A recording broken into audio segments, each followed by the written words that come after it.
Assalamu Walaikum. In this video, how to feather it's in Photopea. Let's begin. File open, inserted your image, then use rectangle selection tool, ellipse selection tool, lasso, as you can use any selection tool. Okay, then edit feather. You can use your feather. Example, I use 30 pixels, then select move.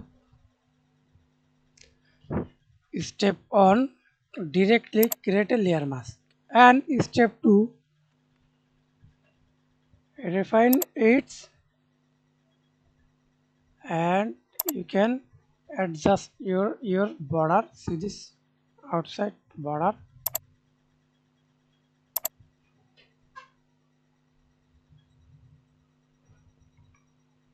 10.